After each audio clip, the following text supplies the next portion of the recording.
Buenas tardes a todos. Bienvenidos todos los que nos acompañan hoy a la Iglesia de Cristo, todos los invitados, todos mis amigos que vienen hoy a recordar y a escuchar un poco de la palabra de Dios. Ya llegando luego ya me regañaron porque cambié el ataúd por el púlpito. Quería saber si es el púlpito el que me pone nervioso o es el ataúd. Es que a veces, no sé, se me hace diferente cuando predico arriba y cuando predico abajo. Usted puede pensar y decir, ¿a poco todavía tiene nervios? Todavía, cuando paso al frente, pues todavía tengo un poquito de nervios. Imagínate los que van empezando, ¿no? Cuando empiezan a predicar, pues tienen más nervios todavía. Es que hay una cosa en la predicación, porque hay veces que te pones, ¿qué vas a decir? ¿Cuál es el tema? ¿A dónde estás guiando la iglesia? ¿O están entendiendo, están comprendiendo? ¿Qué digo, Señor? Ilumíname, dame un tema. Y ves que puedes pasar una semana, 2 semanas y no, parece que no hay, y empiezas a hacer algo y dices, no me gusta ese tema. Quiero cambiarlo. Y hay veces que en 1 hora, 2 horas se te viene un tema y lo escribes todo, ¿no? Y siempre es un poco difícil, pero es un mandamiento, predicar. Es un mandamiento que todo cristiano debe de hacer, predicar la palabra de Dios. Todo, no nomás el predicador, sino cada miembro de la iglesia tiene el deber de predicar la palabra de Dios. Y si no lo predicas con la boca, pues lo predicas con el ejemplo. Nada más que a uno se nos dio ¿cómo se puede decir? Ese don. Será porque a lo mejor era muy hablador. Y hay gente que no habla tanto, y hay gente que se le facilita hablar. Entonces Dios usa nuestras cualidades para poder predicar. Pero todos debemos de predicar la palabra de Dios. Y cuando estaba en este tema, no estaba tan preparado, me puse a leer la Biblia y encontré esta escritura que me llamó la atención, que vamos para allá, 1 Corintios 8, versículo 1. Vamos a ver qué dice esa escritura, una escritura que tiene mucho que debemos de pensar. En 1 Corintios capítulo 8, versículo 1.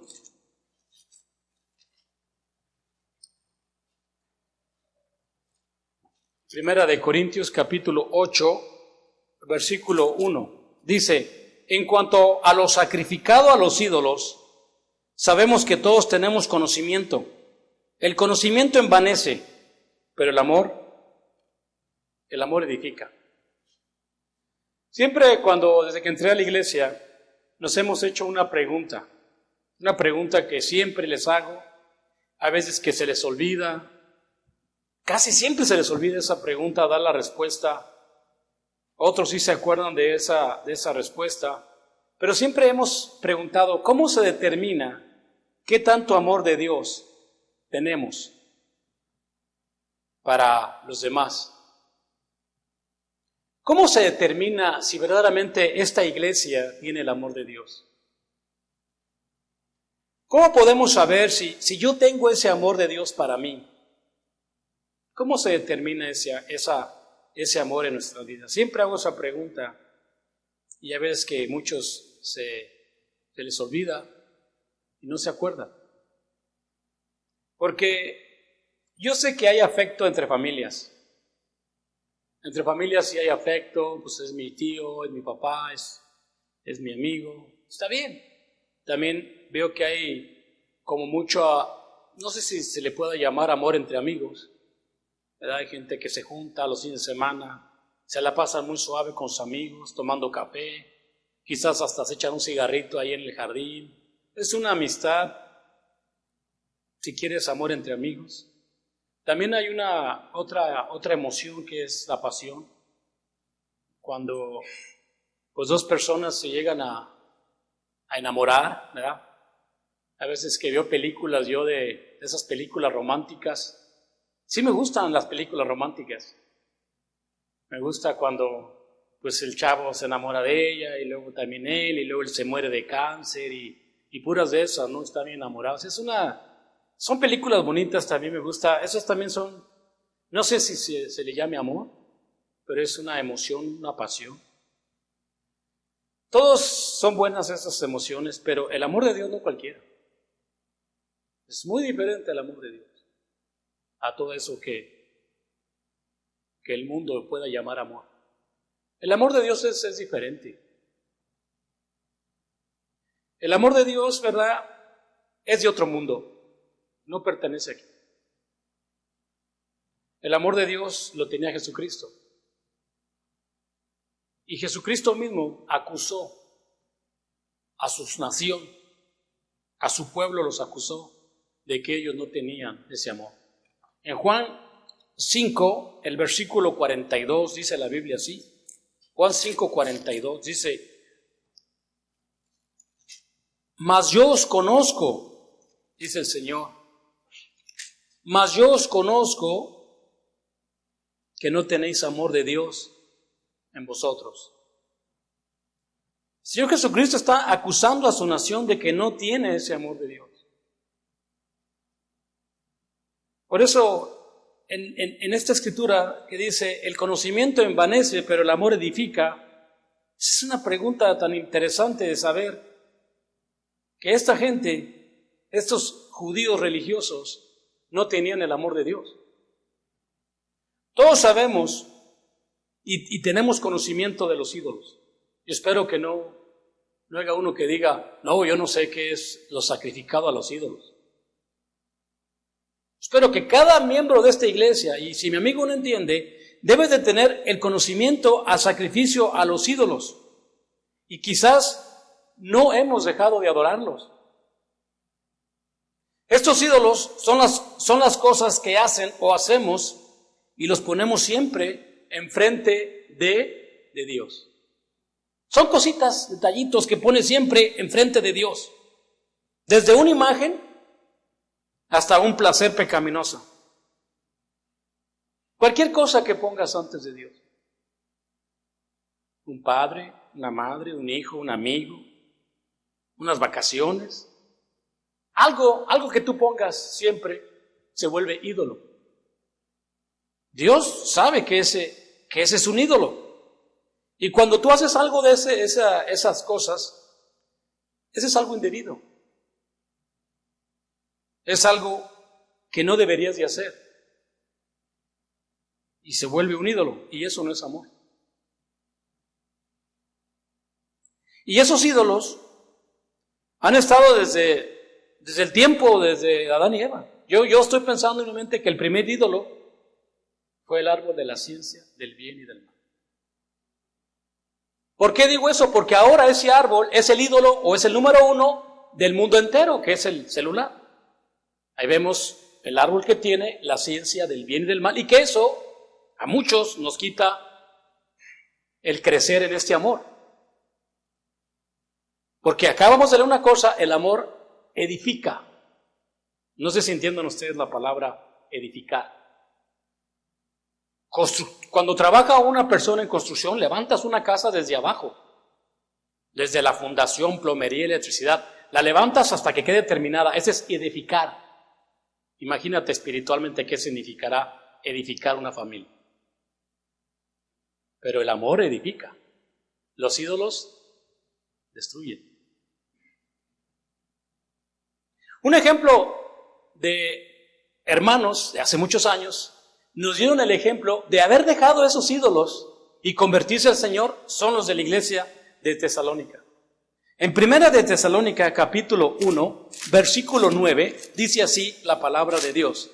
Primera de Tesalónica, capítulo 1, versículo 9, dice así: porque ellos mismos, Primera de Tesalónica 1:9, porque ellos mismos cuentan de nosotros la manera en que nos recibisteis y cómo os convertís de los ídolos a Dios para servir al Dios vivo y verdadero.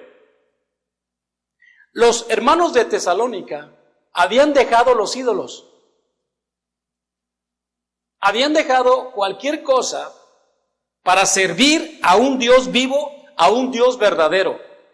Habían entendido exactamente el propósito de sus vidas, sacrificando cualquier cosa para poner a Dios primero. Cualquier cosa. Porque sabían que Dios es amor. Ellos nos enseñan un buen ejemplo de lo que era servir a Dios. Predicaban, servían a los hermanos, andaban siempre tratando de crecer en ese amor. Hoy en día, si somos sinceros, esos ídolos nos están quitando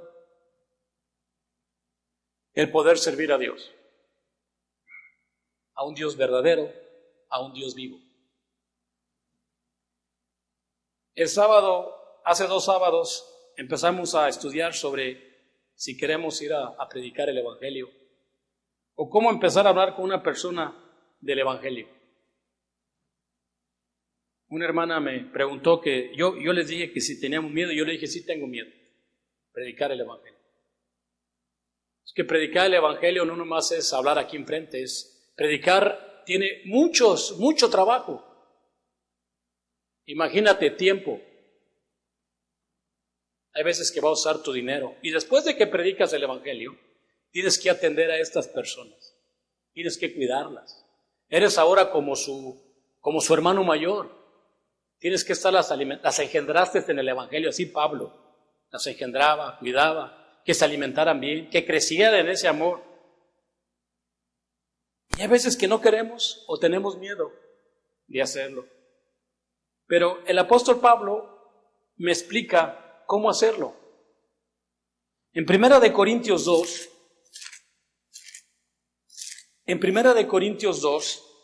del 1 al 5, vemos que el apóstol Pablo también parece que tenía miedo y temor de predicar la palabra de Dios. En 1 Corintios capítulo 2, del 1 al 5, dice, Así que hermanos, cuando fui a vosotros para anunciaros el testimonio de Dios, no fui con excelencia de palabras o de sabiduría, pues me propuse no saber entre vosotros cosa alguna, sino a Jesucristo y a este crucificado. Y estuve entre vosotros con debilidad y mucho temor y temblor, y ni mi palabra, ni mi predicación fue con palabras persuadidas de humana sabiduría, sino con demostración del Espíritu y de poder, para que vuestra fe no esté fundada en la sabiduría de los hombres, sino en el poder de Dios. Vemos a un hombre que predicó el Evangelio con mucha debilidad, mucho temor y temblor, pero predicaba el poder de Dios, el Evangelio. No usaba palabras de sabiduría de hombres ni nada. Simple y sencillamente tu fe debe estar basada en el poder de Dios, en el Evangelio, porque esa es la salvación. Y entonces él predica. Yo voy a predicar porque quiero dejar de adorar ídolos. El predicar la palabra es todo lo contrario a estar sacrificando tu tiempo y tu dinero a los ídolos. No tienes tiempo. Estás trabajando mucho, estás ganando mucho dinero. No tienes tiempo para prepararte para ir a hacer lo que hizo Pablo. ¿Por qué? Tienes miedo, número 1. Tu debilidad a los ídolos está pero bien clavada. Estás metido en ese vicio y no puedes salir de ahí. Pero ¿qué hace un hombre como Pablo? Un hombre valiente. Se va a preparar. Se va a preparar, hermano, porque él sabe que el poder de Dios para la salvación y la edificación de la persona y de la iglesia es en el Evangelio. Nada más, no hay más. Aquí lo dice muy claro, hermano. Ha habido muchos otros hombres que han querido usar otros métodos para que venga gente a la iglesia. Música, orquesta, vamos a hacer muchas actividades para que vengan, pero ya no es por el Evangelio. Oh, sí, se puede llenar el edificio de gente, pero ya no es por el Evangelio. Y entonces, ¿qué va a pasar ahí? Estamos yéndonos a los ídolos otra vez. Regresaríamos otra vez a la confusión y del pecado, porque Cristo nos ha enseñado que la única manera es por medio del Evangelio, que es el amor de Dios. Eso es amor, haber dejado a los ídolos y servir a Dios vivo, a un Dios verdadero. Y como dice la Escritura, andar en el Espíritu. En Gálatas 5:6 dice la Biblia claramente lo que dice el Espíritu Santo. Gálatas 5:16 dice: digo pues, andar en el Espíritu y no satisfacer los deseos de la carne. Pablo predicaba el Evangelio. Significa que andaba en el Espíritu. Cuidaba a los hermanos. Si usted lee algún día ese libro de Primera de Tesalonicenses, fíjense bien las características de la iglesia, cómo se amaban, cómo se querían, cómo servían entre ellos, se alegraban unos a otros. ¿Por qué? Porque vivían en el Evangelio. Es muy diferente. Si pusiéramos comparar la iglesia de Tesalonicenses a nosotros, hay mucha diferencia. Hay mucha diferencia. Estamos niveles muy diferentes. Pero la Biblia dice, camina en el Espíritu. Yo siempre desde que empecé a predicar o a dar estudios, desde que la primera vez que estaba platicando a un hermano cuando el hermano Mark, ayer estuvimos escuchándolo, me dio mucha alegría de escuchar otra vez al hermano, sus risas, cómo nos enseñaba, cómo deberíamos de empezar a predicar la palabra. Cuando el hermano me enseñaba a mí la escritura, el curso bíblico, ahí en mi casa o ahí en su casa, yo siempre invitaba a gente a escuchar la palabra. Vengan, les invito. Y el hermano nos enseñaba el curso bíblico. Estuvo conmigo como 1 año y medio enseñando el curso. Y me acuerdo una vez que dijo, hermano, tengo que ir a Alpine, Texas. Voy a ir a ver a unos parientes y quiero ir a descansar. Y voy a estar 2 semanas fuera de Tucson. Le dije, no se preocupe. Cuando venga, aquí lo esperamos. Y le dice a mi esposa, pues ya que Camilo lo enseñe. Y yo volteo así, cara.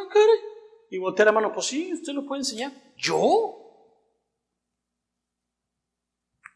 ¿Yo voy a enseñar el curso bíblico? Ya tenía 1 año y medio el hermano enseñándome la Biblia. Sí, es cierto.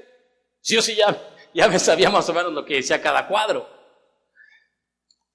Pues si usted cree que lo voy a dar, lo voy a dar. Sí, dijo, usted enséñelo. Bueno. Pero siempre entendí que eso no me iba a salvar. Que puedo saberme toda la Biblia del revés y al derecho, conocer versículos aquí, capítulos allá. Y si hay veces que me preguntan, vaya Gálatas, vaya Corintios. He estado en lugares donde la gente me hace muchas preguntas, vaya Gálatas, vaya Corintios, vaya Filipenses, vaya Tesalonicenses, vaya Apocalipsis, vaya así. A todo el mundo le doy su respuesta bíblica. Eso no me va a salvar. Eso lo tengo muy claro. Lo que me va a salvar es el amor que tenga para mí. Y ustedes deben de saber muy bien qué es el amor de Dios, que no. 1 Corintios 13, del 4 en adelante, lo dice muy claro el amor de Dios. No es envidioso, ama la verdad, no es contencioso, no se complace de la mentira, se complace de la verdad, es justo el amor, no hace nada indebido, todo lo cree, todo lo soporta, todo lo aguanta y sobre todo lo sufre. Eso es lo que te va a salvar. Así que ya sabes que muchas veces con el conocimiento, hermanos, se envanece porque nos hacemos altivos. Desde que ya piensas que ya sabes todo. No, ya sé todo, yo ya me sé toda la escritura. Y he visto, hermanos, que con poco conocimiento se dividen. Porque creen que ya saben toda la escritura. Están equivocados. Si ese conocimiento que tienen no está basado en el camino correcto, estás mal. Estás bien mal, no estás entendiendo que ese conocimiento debe ser basado en el Evangelio. En 1 Corintios 8:2 también ahí dice algo acerca de lo que estamos hablando. 1 Corintios 8:2 dice así, dice: y si alguno se imagina que sabe algo, aún no sabe nada como debe saberlo. Si tú te imaginas que sabes algo, pero todavía no tienes ese punto de partida. O sea, ok, tengo poquito conocimiento, pero el punto de partida es el rescate. El punto de partida es en qué estado estaba, dónde andaba yo, cómo caí aquí, por qué estoy aquí ahora, qué es mi propósito estar aquí. ¿Para qué Dios me llamó? Tengo que entender la condición tan miserable que me encontraba yo para poder empezar a entender algo. Porque si tú dices, yo te imaginas que sabes algo, pero no has entendido el amor de Dios en tu vida, no sabes nada. Estás ilusionando y esas personas causan tropiezo y divisiones porque no tienen ese sentir. Yo les he dicho, quisiera entender, quisiera que Dios me diera un poquito de entendimiento en la última cena. Enfoquémonos un poquito en la última cena. Los apóstoles, Jesús, quién sabe cuántos estarían alrededor también de ahí, María, otra María. ¿Cuánta gente no estuvo en esa última cena con Cristo? ¿Cómo se sentirían todos ahí juntos? Y Jesucristo diciéndoles, cuánto he deseado tomar esta última cena con ustedes antes de que padezca. Quizás todavía no entendían muchos que Jesús iba a ser crucificado, pero lo que Él iba a hacer, este acto de amor era para que todos ellos aprendieran a amarse y a unirse, y que por medio del ejemplo de ellos, de su unidad, otros también pudieran salvar sus almas. Y eso siempre lo he entendido, hermanos. De nada sirve saber toda la Biblia y no poner en práctica el amor de Dios en mi vida. Nada soy. Aún no tengo ese sentir. Nada soy. Si yo no tengo un sentir hacia el pecador, hacia la gente de afuera, no tengo ese sentimiento de predicarles, de enseñarles el Evangelio, tu religión no tiene sentido. No sé si me estoy explicando. Si tú en tu trabajo no tienes sentir de hoy le voy a predicar a esta persona, le voy a hablar del Evangelio, tienes miedo porque sabes que a lo mejor si le predicas no te va a hablar. Ya no te va a invitar las hamburguesas, ya no va a ser popular. Tienes miedo a predicar el Evangelio. No tienes amor. Tienes miedo. Y es que lo primero que tenemos que entender es que Dios nos ha dado a ver este mandamiento, este entendimiento, hermanos, este rescate. Y quiero entenderlo. ¿De dónde te rescató? Vamos a Primera de Pedro 1:18. Primera de Pedro 1:18. ¿Qué dice Pedro? Primera de Pedro, capítulo 1, del 18 al 19. Dice así, 1:18.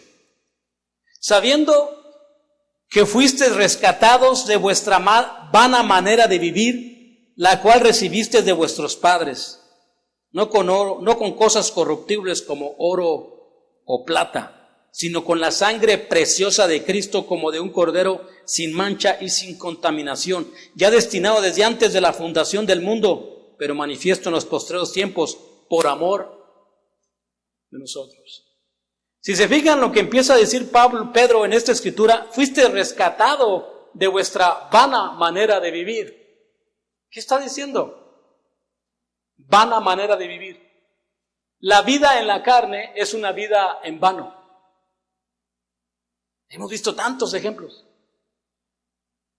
Si una persona vive de acuerdo al mundo, de acuerdo a la carne, es una vida de vanidad. No tiene sentido. Y ahí no vas a conquistar el amor de Dios. O sea, tú yéndote al mundo, no vas a conquistar el amor. Te estás yendo, como dice el proverbio, la perra vuelve a tu vómito. Te estás yendo para atrás. Estás conquistando los placeres carnales, los ídolos. Pero Dios me sacó de esa manera vana de vivir. No con oro ni plata.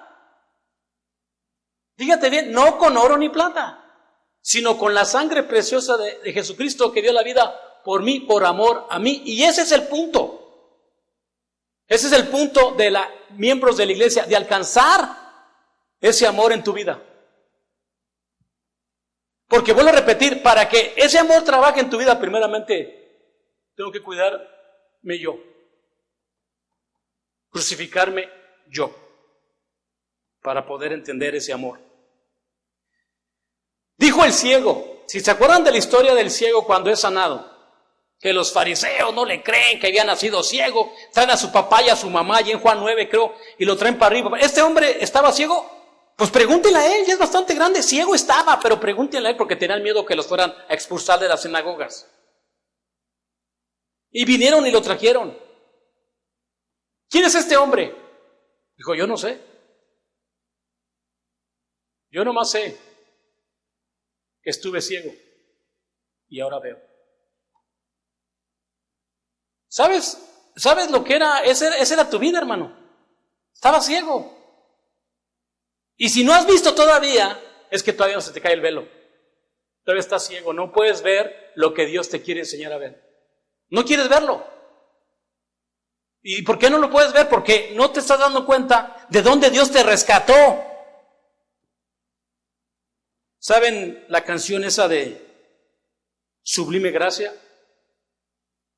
Ese himno supuestamente lo compuso un hombre que había hecho mucho daño en el tiempo de los esclavos. Él llevó a muchos esclavos a la muerte y a esclavizarlos de África, los llevaba a América. Cuando él se dio su estado que vivía, su vida que él vivía, se dio cuenta de qué tan miserable era su vida. Y cómo Dios, en su misericordia, lo rescató de esa vida de pecado. Pero desgraciadamente hay algunos que se envanecen con el conocimiento. Y así el conocimiento cree o que ya sabe todo. Y eso no es cierto. Muchas veces lo que hace ese conocimiento que envanece al hombre hace división. No sabemos nada, hermano. Todavía nos falta mucho que aprender. La palabra es un océano de conocimiento. Pero para que Dios nos pueda revelar estas cosas se necesita puntualidad, se necesita unidad, se necesita estar juntos escuchando la palabra de Dios. El conocimiento puede envanecer y dividir. Y con poco, y no entiende el poder de Dios, el evangelio en la unidad, pues está peor todavía. Malaquías 1, del 6 al 8, dice la palabra de Dios así. Todos la sabemos, la quiero recordar. Malaquías 1, del 6 al 8, dice así.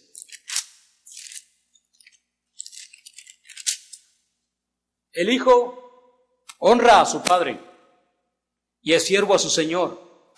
Si pues soy padre, ¿dónde está mi honra? Si soy señor, ¿dónde está mi temor? Dice Jehová de los ejércitos, a vosotros, vos sacerdotes que menospreciáis mi nombre, decís, ¿en qué hemos menospreciado tu nombre? En que ofrecéis sobre mi altar pan inmundo. Y dijisteis, ¿en qué hemos deshonrado? En que pensáis que la mesa de Jehová es despreciable. Esta escritura, por más que se lea, el hombre que es arrogante no va a entender, porque no es humilde. Un arrogante no entiende esta escritura. ¿Dónde está el temor de Dios? Menospreciamos su autoridad, lo ponemos en segundo. Menospreciamos su poder, no creemos en su poder. Venimos aquí al altar y sacrificamos algo que nos sobra. Y todavía preguntan, ¿en qué te hemos deshonrado? ¿Piensas que la cena del Señor es despreciable? Piensas así, porque así lo vemos. Cuando no matamos a este animal, decidimos, qué fastidio es todo esto. ¿No ven el gran amor de Dios? Una persona que no quiere crucificar este animal, no puede ver el amor de Dios. No lo puede ver. Su arrogancia y altivez les prohíbe ver el sentir o el propósito del evangelio. No tienes tiempo, es que estamos muy ocupados. Ahorita ya aumentó todos los precios y nos están pagando mejores precios. En 1 Corintios 1:10 dice el apóstol así. 1 Corintios 1:10 dice, hermanos, os ruego por la misericordia de Dios, que todos estemos perfectamente unidos, en una misma mente y en un mismo parecer. El arrogante no tiene ese sentir de permanecer unido, de tener ese sentir. No lo puede. Tampoco puede conquistar el amor. El no tener el sentir tampoco quiere la unidad del Espíritu Santo, de guardar la unidad. Repito, ¿cómo vas a alcanzar el amor de Dios? ¿En el mundo o en la iglesia, con los hermanos? ¿Cómo puedes alcanzar esa unidad del Espíritu que es el vínculo de la paz? ¿Cómo se puede lograr? Pablo habla de una unidad y luego habla de guardar el Espíritu, Efesios 4:3, que está vinculado con la paz. Un cuerpo, una fe, un bautismo. Eso es alcanzar el amor. Pero tenemos esa arrogancia de tener un poco de conocimiento y decir, somos hijos de Dios. Con poquito conocimiento, somos hijos de Dios. Así como les pasó a los israelitas. Muchas personas piensan que porque, ya me bauticé, ya soy hijo de Dios. Es todo lo que necesito hacer. Ya, es nada más irme a cielos. Honestamente, ¿crees que tú eres hijo de Dios porque te bautizaste nada más todo lo que hiciste, eres hijo de Dios? La Biblia dice claramente, Romanos 8:14, los que son guiados por el Espíritu, estos son los hijos de Dios. Ahí está el amor, hermano. Ahí está el amor. Son guiados por el Espíritu Santo de Dios.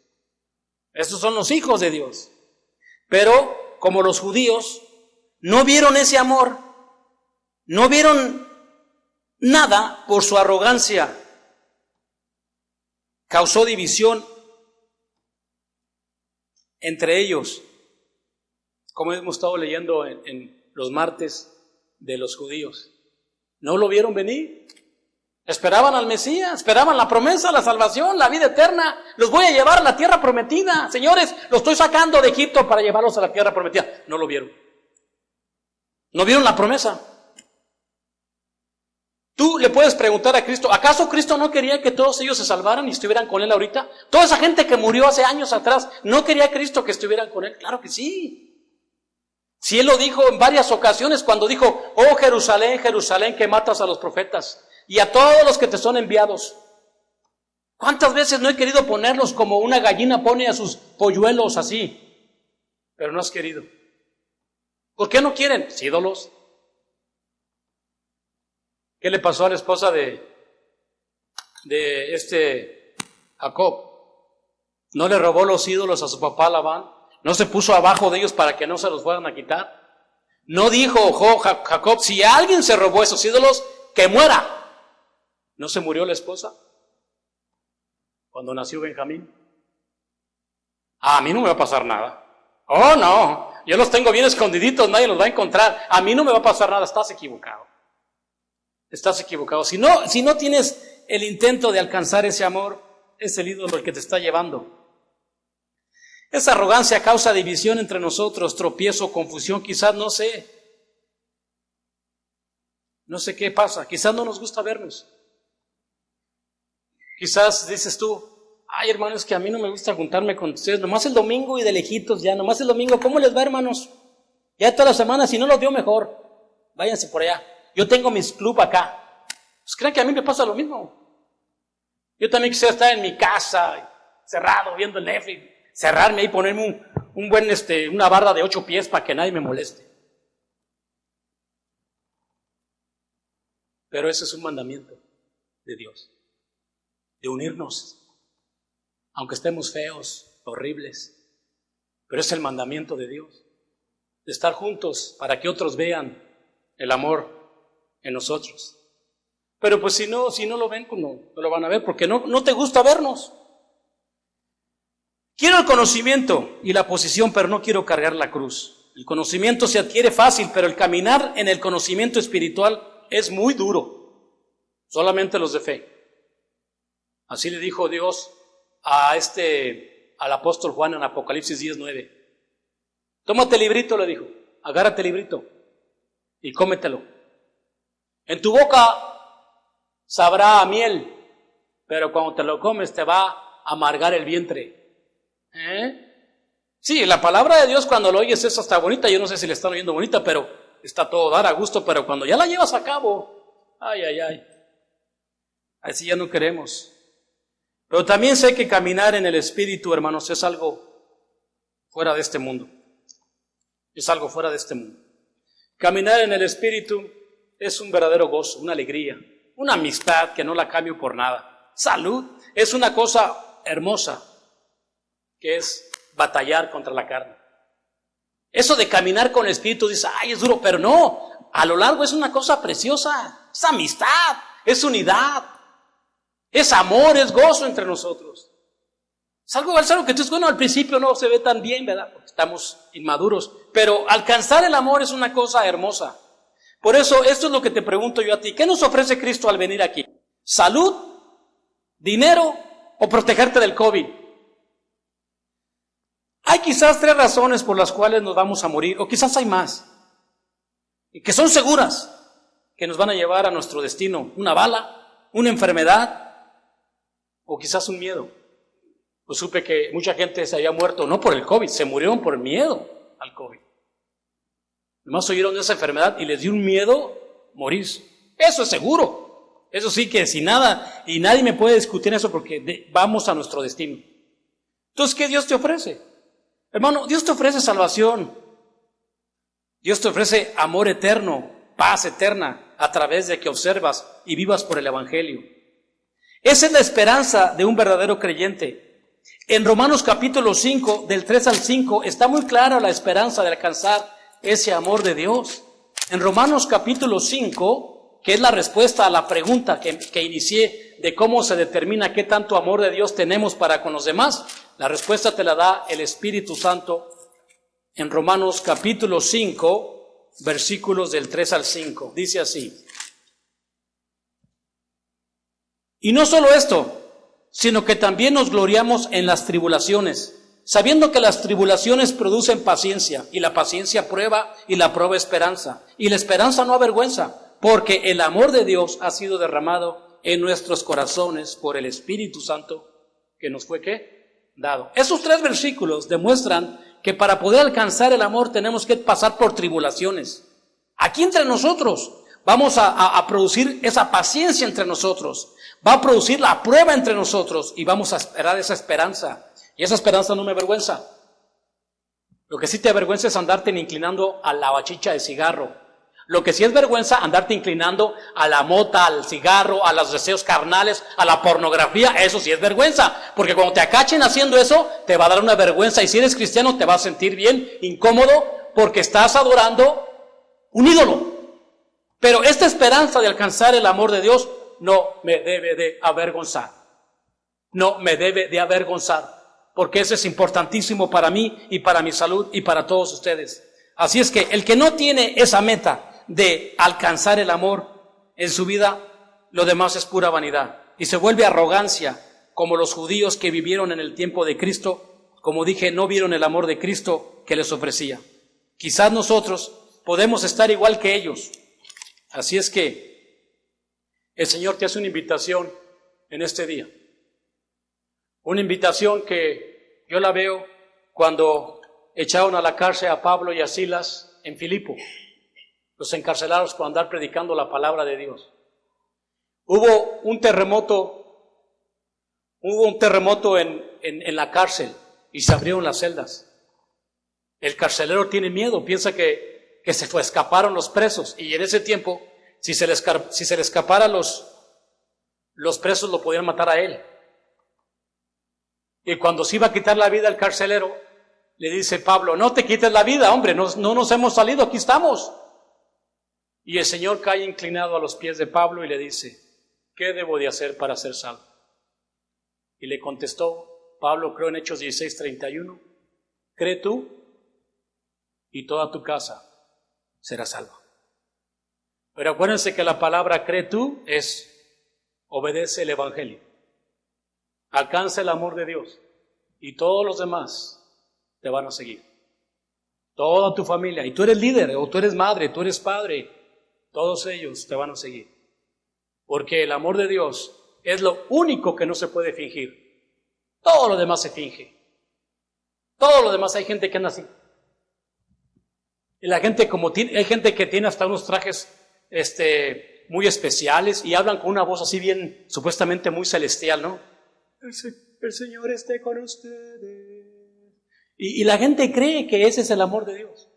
Pero ellos mismos no saben cómo se determina si esa gente tiene el amor de Dios. Solamente cuando obedece el Evangelio, Dios te da el Espíritu para que crezca, para que madures y puedas algún día decir, estoy derrotándome, me estoy crucificando. Que Dios los bendiga. Si hay una persona que ya sabe lo que es el Evangelio, pues quiere ese amor de Dios, pásele al frente mientras entonamos este himno de invitación. Pásele al frente.